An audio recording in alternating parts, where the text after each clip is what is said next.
Hello and welcome to the channel. आज measurements का next topic है applications of dimension analysis continued. तो last video में मैंने इसकी एक एप्लीकेशन बताई थी और आज जो है बाकी दो एप्लीकेशंस के बारे में हम बात करेंगे। तो लास्ट टाइम में जो मैंने एप्लीकेशंस में पढ़ाई थी वो है to check the consistency of a physical equation कि एक फिजिकल इक्वेशन जो है यूनिट्स के हिसाब से वो कंसिस्टेंट है, मीन्स वैलिड है कि नहीं है, वो हम चेक कर सकते हैं। और आज हम देखेंगे इसमें दो और एप्लीकेशंस। एक एक है कि हम डायमेंशन एनालिसिस से एक फिजिकल रिलेशन को डिराइव कर सकते हैं अंडर सम लिमिटेशंस, वो भी मैं बताऊंगा कैसे डिराइव करेंगे। और दूसरी बात हम इस चीज से सीखेंगे कि हम एक सिस्टम ऑफ यूनिट को दूसरे सिस्टम ऑफ यूनिट में कैसे कन्वर्ट करेंगे। अगर हमें कोई वैल्यू दिया गया होगा सपोज किलोग्राम में, इसको ग्राम में कैसे कन्वर्ट करेंगे। अब ये तो ईजी है किलोग्राम को ग्राम में कन्वर्ट करना, लेकिन कभी कभार kilogram metre per second square में वैल्यू होगा, इसको सीजीएस सिस्टम में कन्वर्ट करना है, तो वही हम डायमेंशन एनालिसिस से भी सीखेंगे।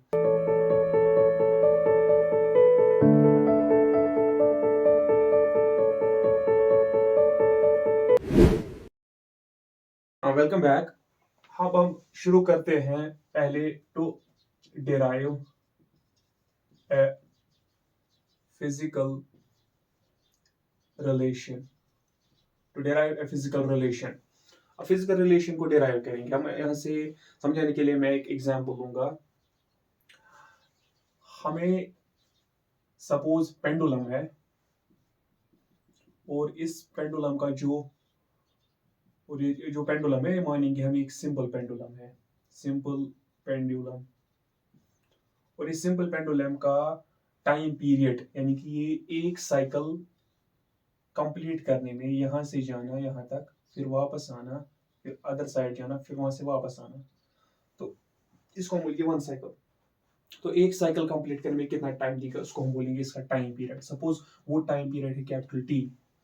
अब हमें कोई फिजिकल रिलेशन डिराइव करने के लिए हमें पता होना चाहिए जो ये टाइम पीरियड है ये किस किस पैरामीटर पर डिपेंड करता है। और हमें पता है कि दो पैरामीटर पर डिपेंड करता है। एक करता है स्ट्रिंग के लेंथ पे, इस पर ये डिपेंड करता है एल, और दूसरा डिपेंड करता है लोकल ग्रेविटेशनल एक्सेलरेशन जी पर, एंड जी पर ये डिपेंड करता है। तो हमारा जो टाइम पीरियड है that depends on L and G, यानी कि that is function of L and T. Mathematically हम ऐसे लिखते हैं, लेकिन इसका इसकी मीनिंग होता है कि टी जो है ये लेंथ पर डिपेंड करता है और ये जी पर डिपेंड करता है, लेकिन हमें नहीं पता कैसे।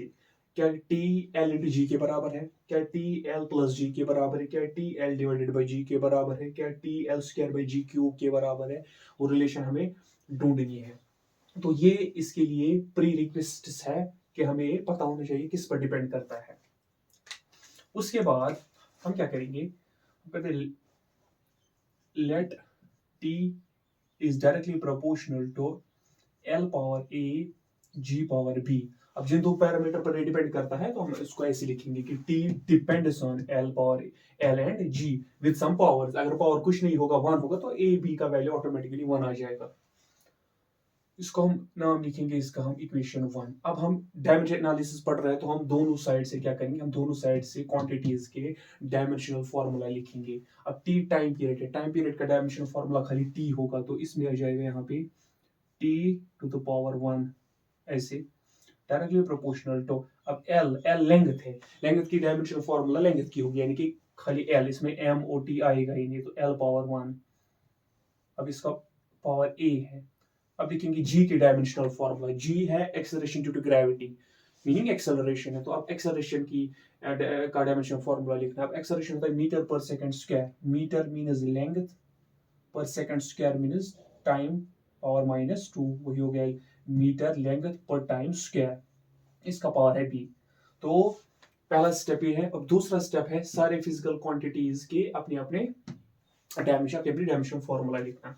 उसके बाद उसके बाद ऐसे T to the power one, जो हम बेसिकली लिखते नहीं है लेकिन एक समझाने के लिए, यहाँ पर L one to the power A हो गया ए, और यहाँ पे L to the power B one into B B, and T minus two B into minus two into B minus two B, ऐसे। उसके बाद हम एल को कंबाइन करेंगे राइट हैंड साइड से, तो T power one will be directly proportional to L bases are same power add होंगे a plus b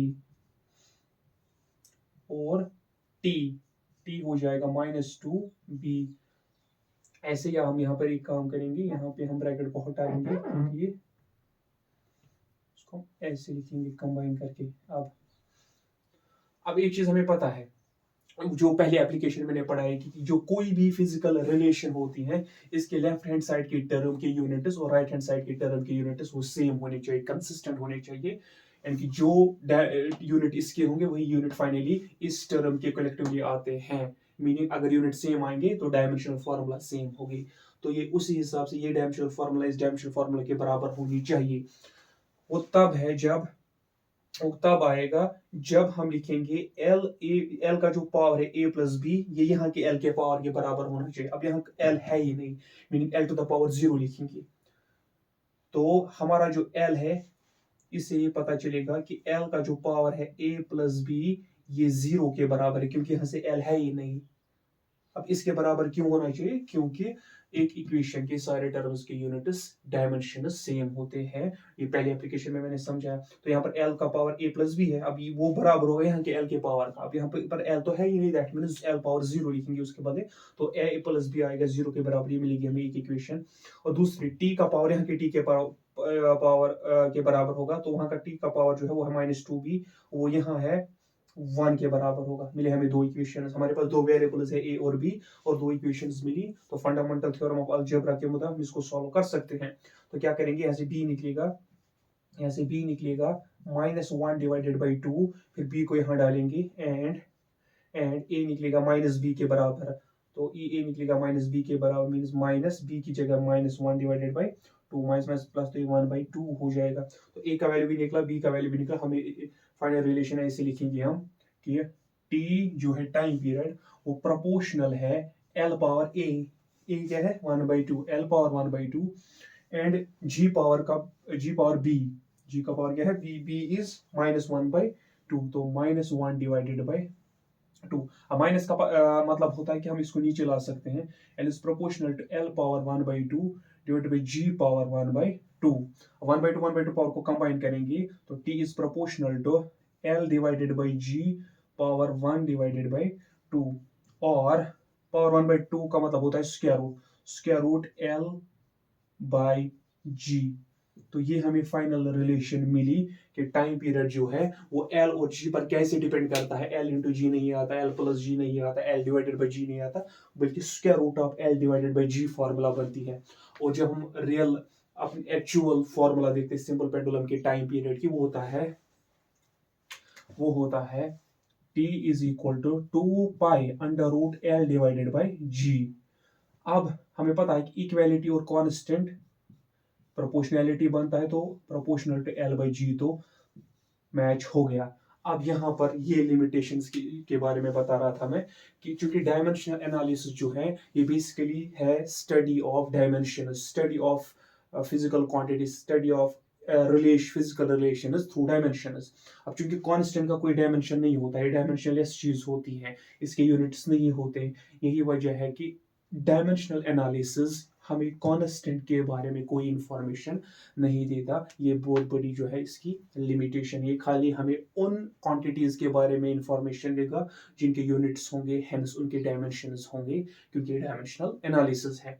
तो कांस्टेंट के बारे में कोई इंफॉर्मेशन नहीं देगा, लेकिन इतना हमें ये बताएगा कि t is proportional to under root of l by G. अब हमें पता है प्रोपोर्शनैलिटी हटाने के बाद आता है इक्वालिटी और कांस्टेंट, तो हम लिखेंगे यहाँ पे t is equal to some constant under root l by G. अब ये कांस्टेंट का वैल्यू हमें निकालने के लिए हमें दूसरा कोई तरीका इस्तेमाल करना होगा, और हमें पता है कि k यहाँ पर हमारा 2 होता है। तो इस तरह से हम जो है डायमेंशन एनालिसिस ये पावरफुल टूल इस्तेमाल करके हम इवन एक रिलेशन डिराइव कर सकते हैं डिपेंडिंग अपॉन कि हमें पता हो कि वो हमारी फिजिकल क्वांटिटी किन फिजिकल क्वांटिटी बाकी फिजिकल क्वांटिटीज पर डिपेंड करती है।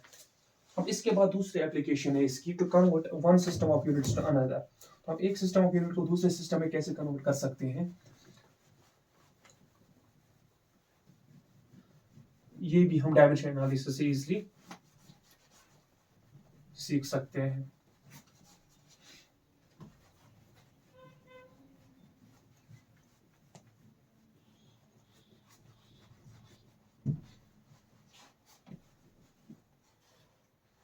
तो दूसरी एप्लीकेशन है to convert one system of units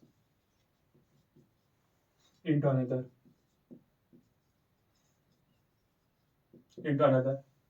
अब कैसे करेंगे डायमेंशन एनालिसिस से वो, अब हमें पता होता है कि हमारा सपोज कोई एग्जांपल लेंगे, हमें देखना है 9.8 मीटर पर सेकेंड स्क्वायर, जो एक्सेलरेशन ड्यू टू ग्रेविटी का वैल्यू है एसआई यूनिट्स में, वो 9.8 मीटर पर सेकंड स्क्वायर है। मैं जानना चाहता हूँ, ये तो एसआई सिस्टम है, मैं जानना चाहता हूँ कि सीजे सिस्टम में ये वैल्यू क्या हो जाएगा। तो ये तो एसआई सिस्टम है, एसआई सिस्टम, मैं जानना चाहता हूँ सीजीएस सिस्टम में इसका वैल्यू क्या होगा। तो हमें पता है कि हमारा 9.8 मीटर पर सेकंड स्क्वायर ये कुछ x और ये कुछ x के वैल्यू के बराबर होगा, हमें इस x का वैल्यू निकालना है।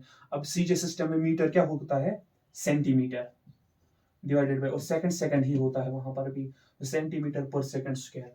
तो हमें ऐसी कुछ रिलेशनशिप बनेगी जहां पर हमें x का वैल्यू निकालना है कि 9.8 कितने centimetre, 9.8 metre per second square कितने सेंटीमीटर पर सेकंड स्क्वायर के बराबर निकलेगा।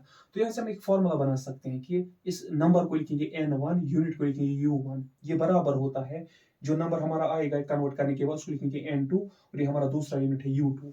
तो ये बेसिकली फॉर्मूला हमें याद रखनी है जहां से हम यूनिट, जिससे हम यूनिट कन्वर्जन करते हैं, n1u1 इक्वल्स n2u2।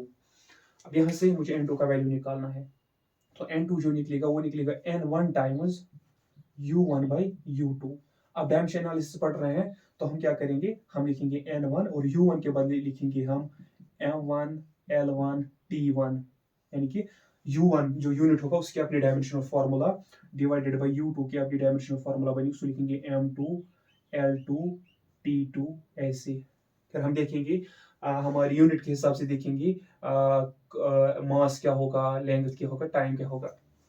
तो ऐसे हम इसको जो है इस तरह से कन्वर्ट करेंगे। अब हम आगे बढ़ते हैं, कैसे करेंगे। अब यहाँ पे n2 का वैल्यू निकलेगा n1 का वैल्यू वही है यहाँ से दिया गया है, यही हमें कन्वर्ट करना है, तो 9.8।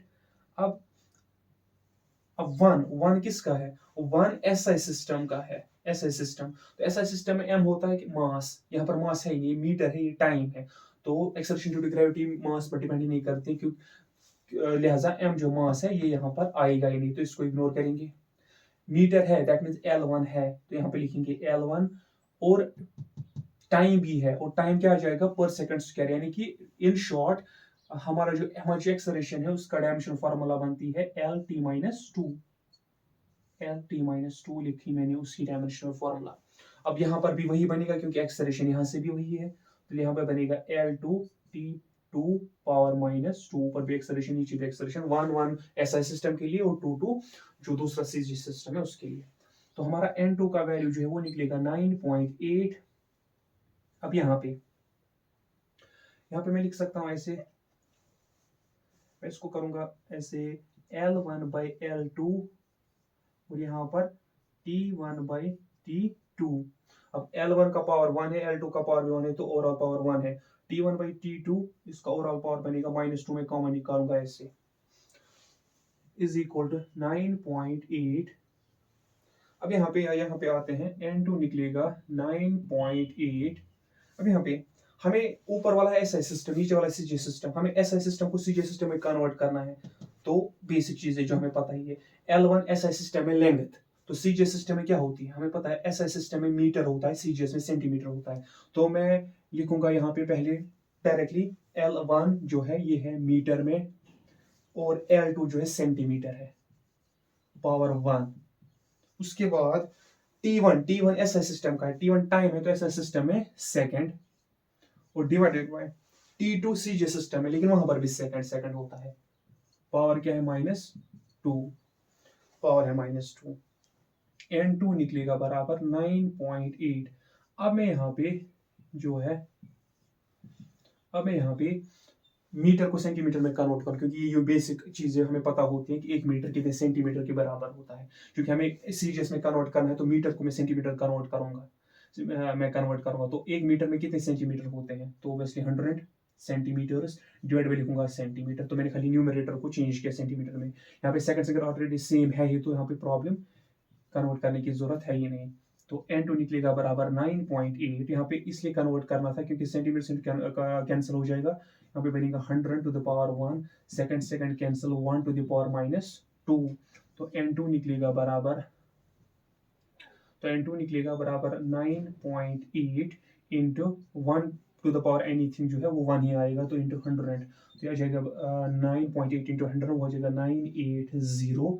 यहाँ पे फिर लिखेंगे CGS में मीटर की जगह सेंटीमीटर पर सेकेंड स्क्वायर, तो 9.8 मीटर पर सेकेंड स्क्वायर होता है बराबर 980 सेंटीमीटर पर सेकेंड स्क्वायर, 980 सेंटीमीटर पर सेकेंड स्क्वायर।